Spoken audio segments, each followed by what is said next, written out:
it is. Danny.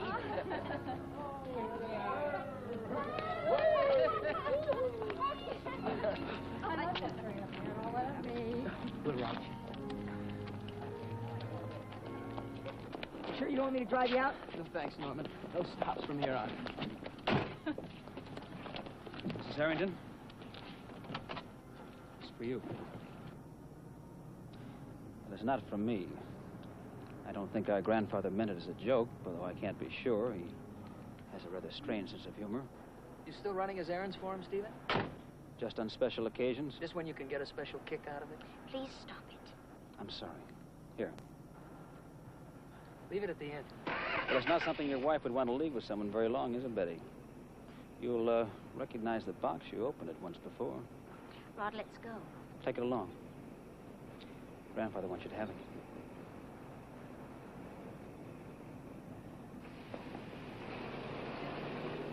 Norm. He was trying to ruin it for Betty. Forget it. I'm glad to see my two boys stick together that way, though. It makes it a little easier for me to leave. You make it sound like you're walking the last mile. Look, Dad, I think it's the best thing that you get away from Grandfather. Maybe you're right. Now that Rod and Betty are finally together and you and Rita are back on the right track again, well, I'll be in touch. Take care of yourself, Dad. And you take care of him. I'll try.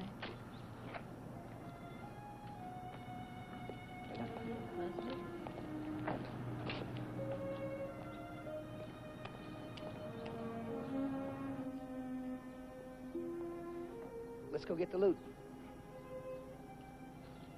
Mom, come on.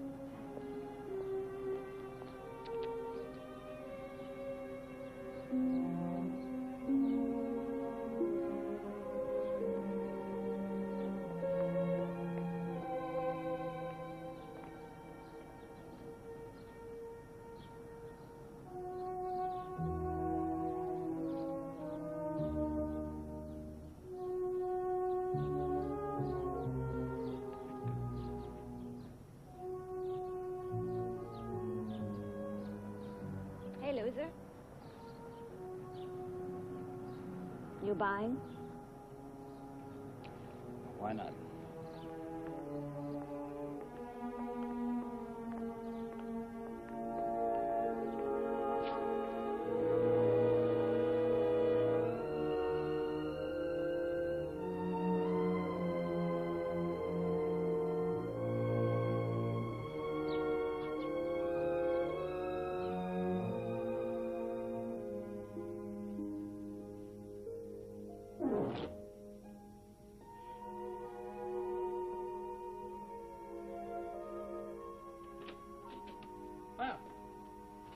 Hello again. It was beautiful, really. I know we weren't invited, but I opened the door a crack to watch the wedding. I could have closed the door, but maybe that's part of the problem Carolyn and I are having, my closing doors all the time. Anyway, we had a chance to talk, and I don't think we're going to have to bother you anymore. Oh, Mrs. Russell, this is... No, I know it's no bother, but I'm sure it is. People coming to you and dumping their problems in your lap. No, that's my choice. I want it that way. It's all right. You know, facing that wedding, coming out of the blue that way, it just, well, it made me realize that maybe I could face a few other problems, too. Anyway, Carolyn and I have arrived at a compromise. Oh, may I ask what it is? We're not leaving. Well, you said a compromise. No, we're not leaving now. And when the time comes, I won't be such a drag about it. Well, when will the time be?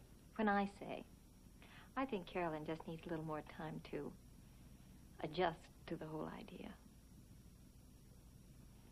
Carolyn? Thank you. For what?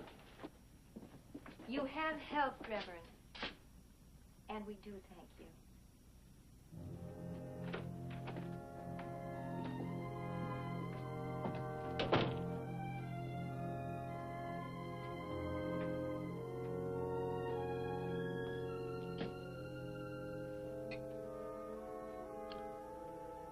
question?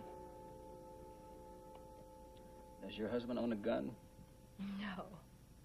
Positive? Positive. No. It's too bad. That would make it complete. Gunned down by the village preacher in a jealous rage. Tell me something. What were you doing there? Same thing I'm doing now. Eating my heart out. But why? I mean, what did you think would happen? I mean, you must have thought about it, had some sort of romantic picture in mind. Betty fainting or Rodney having you thrown out of the church. You know what I thought when I saw you walk in?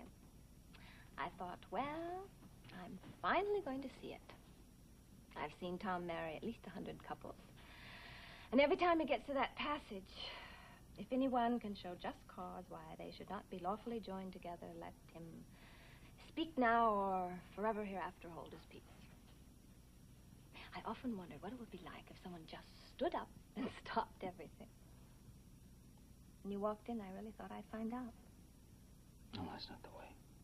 The way to what? Oh, nothing. Do you really think you can get her back? How about that? I like your style, Mr. Court. I really do. How? I don't know. But you are going to break up their marriage. She's mine. Well, that's faith. No. An obsession, I'm afraid. Same difference. Now, Tom's tried for years to make me a believer, but somehow I could never buy his brand. But what you're talking about, this do-it-yourself technique, there's something to it. If you can break up their marriage, there's hope of breaking up mine. I thought you were trying to save your marriage. I am. And you, Mr. Court, are going to be my inspiration to our success. I'm lost. You have just shown me the light. Susan. You know something about Betty, don't you? Some weakness of hers that you're going to use against them to get her back. Right? Maybe. Well, I know something about Tom. Something he's forgotten about, but I'm going to remind him. Better yet, I'm going to get his new blonde secretary to remind him. Jill? Jack and Jill walked up the hill to fetch a pail of water. Jack fell down, broke his crown. Are you reading me, Mr. Court? I'm afraid I've never really been much good at nursery rhymes. Tom has to take a tumble. He has to remember what it's like to feel that he wants something real, something tangible, something he can touch and feel and see. What makes you think he'll want Jill? Well, he's not God. He only works for him. And that's your way of proving it to him. Throwing him to another woman. It's the only way to show him that he has as many flaws as the rest of us, yes. And I thought I was mad. Maybe you are. Maybe we both are.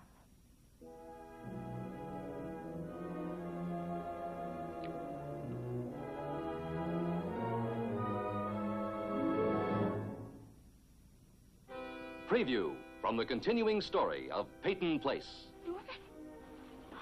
All this money, $50,000. Look, we got all this money from Grandfather Peyton. Let's start fresh, huh? Let bygones be bygones, is that what he said? We have to believe that he meant what he said for our own sake. Then what did he crash our wedding for?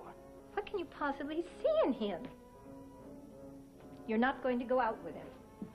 I am going to go out with him.